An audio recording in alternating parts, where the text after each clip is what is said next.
নমস্কার, আমি ডক্টর প্রদীপ খান চলে এসেছি সহজ শেয়ার বাজারের আরেকটি নতুন এপিসোড নিয়ে। প্রিয় বন্ধুরা, আশা করি সবাই ভালো আছেন এবং সুস্থ আছেন। আজকের মার্কেটে আপনারা যেটা দেখলেন সেটা একটা রিলিফ র্যালি বলা চলে। শর্ট কভারিং ডেফিনেটলি কিছুটা তো হয়েছে বটেই, এবং আজকের বৃহস্পতিবার অর্থাৎ সেন্সেক্সের এক্সপায়ারি ছিল, অর্থাৎ উইকলি এক্সপায়ারি। সব মিলিয়ে মিশিয়ে যেটা দাঁড়িয়েছে যে ভারতীয় শেয়ার বাজারে আজ প্রায় প্রত্যেকটা সেক্টর, ডিফেন্স বাদ দিয়ে প্রায় প্রত্যেকটা সেক্টরে আমরা র্যালি দেখেছি। যদিও র্যালিটা একটা স্বতঃস্ফূর্ত দুর্দান্ত র্যালি এমনটি ডেফিনেটলি বলা চলে না, তার কারণ মাথার উপর কিন্তু ওভারহ্যাং হয়ে রয়েছে কিসের?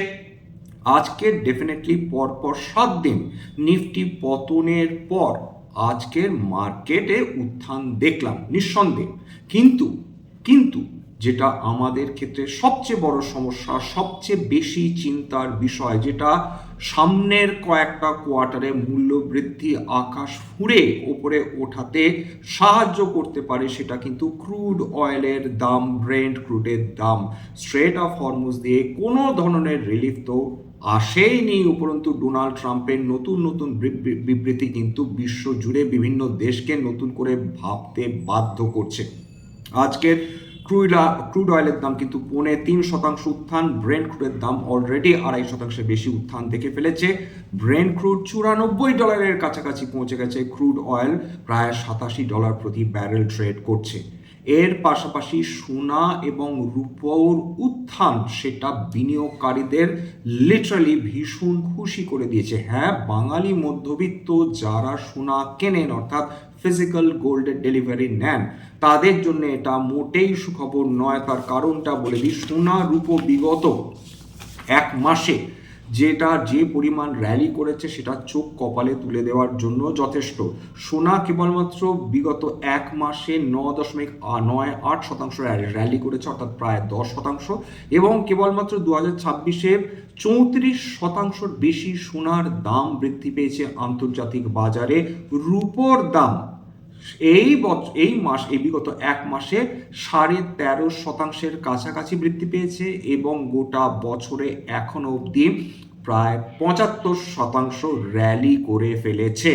অর্থাৎ সোনা এবং রূপো সেটা বিনিয়োগকারীদের, অর্থাৎ যারা এর কয়েক মাস আগে থেকেই বিনিয়োগ করছেন তারা ডেফিনেটলি খুশি, কিন্তু যারা বাঙালি মধ্যবিত্ত সোনার গহনা কিনতে পছন্দ করেন বা রূপোর গহনা পরতে পছন্দ করেন, তাদের জন্য ডেফিনেটলি সুখবর নয়। এবং ঠিক এই কারণেই যারা সোনা বা রূপোর ইটিএফ কিনে রেখে দিয়েছিলেন তারা নিঃসন্দেহে বেনিফিট যথেষ্ট পেয়েছেন বিগত কয়েক সপ্তাহ, বিগত কয়েক মাসে। এবং এই যে সোনা, রূপো, বিভিন্ন মেটালস, এই যে দাম ঊর্ধ্বগতি, এই যে দাম এটা ক্রমাগত বৃদ্ধি পেয়ে যাচ্ছে, তার পেছনে অন্যতম বড় ফ্যাক্টর হিসাবে ধরতে পারেন ডেফিনেটলি ডলার ইন্ডেক্স দিনের পর দিন দুর্বলতা দেখিয়ে চলেছে। ডলার ইন্ডেক্স লাস্ট যেটা ডেটা সেটা হচ্ছে 99 এর নিচে নেমে গেছে, 98.7-এ ট্রেড করছিল ডলার ইন্ডেক্স, যেটা বলা যেতে পারে মোটেই ডলারের জন্য ভালো খবর নয়। অর্থাৎ ডলার ক্রমাগত দুর্বল হয়ে চলেছে, এবং ডলার দুর্বল হলে precious metals, semi precious metals সেখানে রেগুলার এবং বড় র্যালি হতে থাকে। এটা ইতিহাস সাক্ষ্য, এটা কয়েক বছরের কমোডিটি মার্কেটের ইতিহাস সাক্ষ্য। সুতরাং যখনই ডলার ইন্ডেক্স দুর্বল হবে সেটা ডলারের দুর্বলতার প্রমাণ, এবং ডলার দুর্বল হলে base metal, semi precious metal সমস্ত র্যালি করে। আজকের কেবলমাত্র মেটাল ইন্ডেক্সের মধ্যে একটা কোম্পানির উদাহরণ দেব, কোনো রিকমেন্ডেশন বাই সেলের নয়, সেটা হচ্ছে হিন্দুস্তান জিঙ্ক আজকে 3% বেশি র্যালি করেছে। কেন বলুন তো?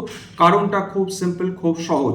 হিন্দুস্তান জিঙ্ক সেইটা মূলত তার যেটা প্রোডাকশন সেটা হচ্ছে অবশ্যই জিঙ্ক, তার সঙ্গে লিড, এবং তার যে বাই প্রোডাক্ট সেইটা হচ্ছে সিলভার। এবং উল্লেখ্য যে হিন্দুস্তান জিঙ্ক ভারতবর্ষের সবচেয়ে বড় রূপো উৎপাদনকারী। বিগত কয়েকটা কোয়ার্টার ধরে হিন্দুস্তান জিঙ্কের যে দ্রুত তাদের প্রফিটেবিলিটি বেড়ে চলেছে, প্রত্যেকটা কোয়ার্টারে তারা ইমপ্রুভ করে চলেছে, তার পেছনে অন্যতম কারণ কিন্তু রূপোর দাম দারুণভাবে বৃদ্ধি পেয়ে চলা। সুতরাং মেটাল সেক্টরের মধ্যে বিশেষত যারা কপার, যারা জিঙ্ক, যারা সিলভার প্রভৃতি নিয়ে ডিল করছে তাদের কিন্তু সোনায় সোহাগা হচ্ছে, এইটা বলা যেতে পারে। এইবার আগের দিনই কি বলেছিলাম যে যখন এশীয় মার্কেটগুলোতে দারুণ পতন আসে, আমাদের ভারতবর্ষে যেগুলো এআই ইনফ্রাস্ট্রাকচার কোম্পানিজ রয়েছে তারা দারুণ পতন দেখে। বিগত কাল আপনারা খেয়াল করে দেখেছিলেন যে ব্ল্যাক বক্স 2% কাছাকাছি পতন ছিল, E2E নেটওয়ার্কস 5% ডাউন সার্কিট, এবং নেটওয়ার্ক টেকনোলজি সেটাও প্রায় 5.5% পতন দেখেছিল। আজকের দিন খেয়াল করে দেখুন তো, যে মুহূর্তে এশীয় মার্কেটগুলোতে আবার র্যালি ফিরে এলো, কালকে যেরকম দুরন্ত পতন ছিল আজকে দারুণ উত্থান। ঠিক একই সঙ্গে ভারতবর্ষের যে এআই ইনফ্রাস্ট্রাকচার কোম্পানিজগুলো সেখানেও দারুণ উত্থান। আজকে নেটওয়ার্ক টেকনোলজিস আবার তার সর্বকালীন উচ্চতা ছুঁয়ে ফেললো, 7% র্যালি করলো।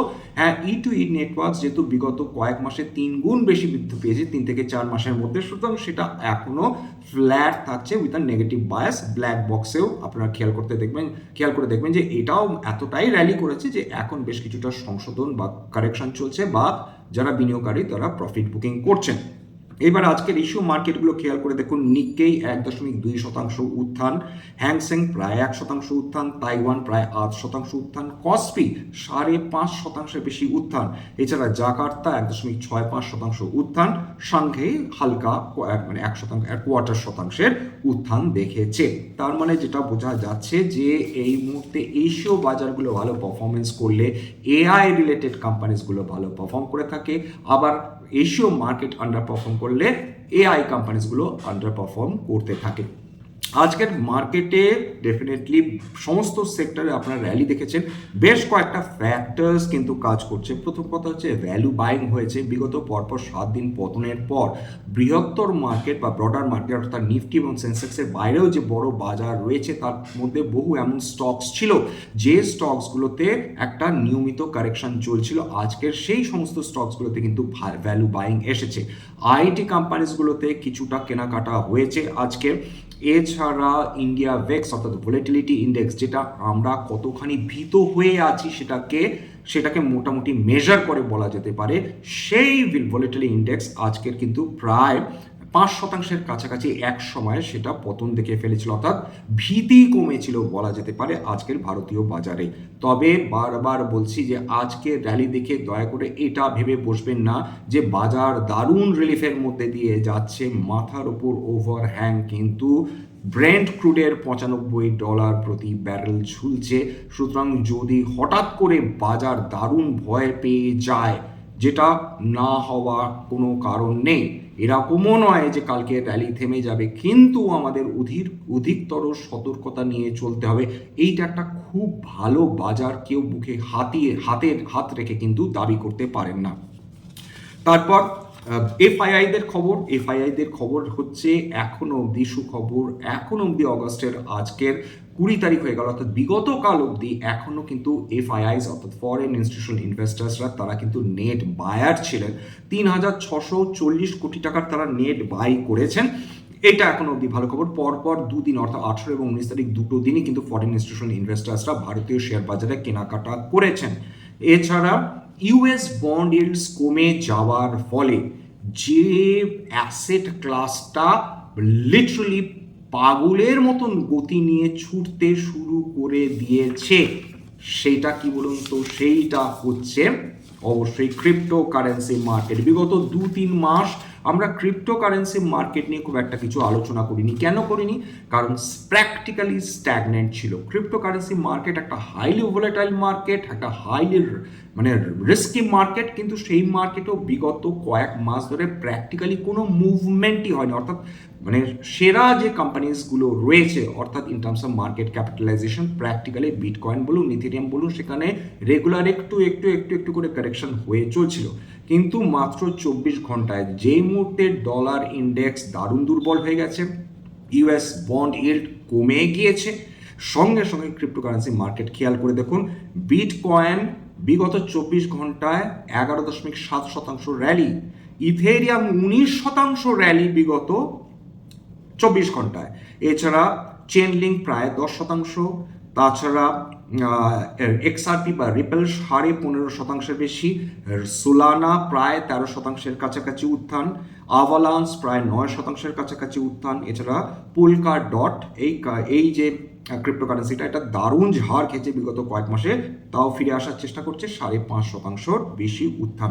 এইবার যে ক্রিপ্টোকারেন্সিগুলো নিয়ে আলোচনা করলাম, এটা কোনোভাবেই আবার বলছি বাই সেল রিকমেন্ডেশন নয়, কেবল যে ডেটা পাওয়া গেল এবং বিগত কয়েক মাসে ক্রিপ্টোকারেন্সি মার্কেট কীরকম বিহেভিয়ার ছিল তাদের, সেটারই একটা ছবি আপনাদের সামনে তুলে ধরার চেষ্টা করলাম। আজকের বিভিন্ন যদি মার্কেটসগুলো দেখেন, বিভিন্ন যদি ইন্ডাইসেসগুলো দেখেন, সেইখানে নিফটি 50 সেটা আজকের 153 পয়েন্ট উত্থান, শেষ পর্যন্ত 24,200 উপর বন্ধ হয়েছে, 0.64% উত্থান।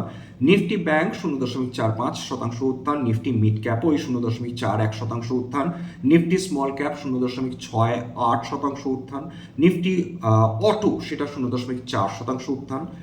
তাছাড়া নিফটি পিএসইউ ব্যাংক সেটা অবশ্য হালকা নেগেটিভ, ভীষণই নেগেটিভ সেটা বলা মানে ভীষণ ফ্ল্যাট বলা যেতে পারে, ফ্ল্যাট টু নেগেটিভ, 0.01% উত্থান, কিছুই না প্র্যাকটিক্যালি। নিফটি ফার্মা সেটা পজিটিভ, 0.39% উত্থান। ফাস্ট মুভিং কনজিউমার গুডস বিগত কয়েক মাস ধরে আন্ডার পারফর্ম করে যাচ্ছে, আজকের কিছুটা শর্ট কাভারিং এর দৌলতেও সামান্য জলের ওপর মুখ তুলে চাওয়ার চেষ্টা করেছে। গোদরেজ কনজিউমার্স 1.83% উত্থান, ব্রিটানিয়া প্রায় 2.5% উত্থান, আইটিসি 52 সপ্তাহের নিম্ন স্তর ছুঁয়ে যাচ্ছিল রেগুলার, আজকেরও দিনও তাই ছিল, সেখান থেকে র্যালি করে প্রায় 2.5% উত্থান, ইমামি 1.7% উত্থান, কোলগেট 1.62% উত্থান। এছাড়া নিফটি রিয়েলিটি সেটা আজকে দুর্দান্ত র্যালি করেছে, 1.41% উত্থান। তাছাড়া নিফটি ইন্ডিয়া ডিফেন্স বিগত কয়েকদিন ধরে খুব একটা ভালো পারফরমেন্স করছে না, দুদিন ধরে প্র্যাকটিক্যালি, তার আগের দিন ভালো ডেফিনেটলি করেছিল। ভারত ডিনামিক্স 2.37% পতন, মিশ্র ধাতু নিগম সেটা প্রায় 2.5% পতন, ডেটা প্যাটার্নস প্রায় 1.5% কাছাকাছি পতন, জেন টেকনোলজিস প্রায় 1.22% পতন। নিফটি ক্যাপিটাল মার্কেটস আজকে খুব ভালো পারফরমেন্স করেছে, 1.36% উত্থান। এর মধ্যে মতিলাল অসওয়াল, এইটা কিন্তু খেয়াল করে দেখুন, এই স্টকটি বিগত কয়েকদিন ধরে কিন্তু বেশ ভালো পারফরমেন্স দেখিয়ে যাচ্ছে, 3.32% উত্থান। তাহলে ব্যাপারটা কি দাঁড়ালো, বিগত 7 দিন ধরে মার্কেট পতনের পর আজকে একটু মুখ তুলে চেয়েছে, কিছুটা শর্ট কাভারিং হয়েছে, কিছুটা রিলিফ র্যালি হয়েছে। আজকের অলরেডি ক্রুড অয়েলের দাম প্রায় 3.5% বেশি বৃদ্ধি পেয়েছে। সতর্ক আমাদের থাকতে হবে, আমাদের ইউএস যে ইন্ডেক্স যে ফিউচার্সগুলো আছে সেগুলো কীরকম পারফরমেন্স করছে এবং আজকের ইউএস মার্কেট কোন জায়গায় থাকে সেটা আমাদের দেখতে হবে।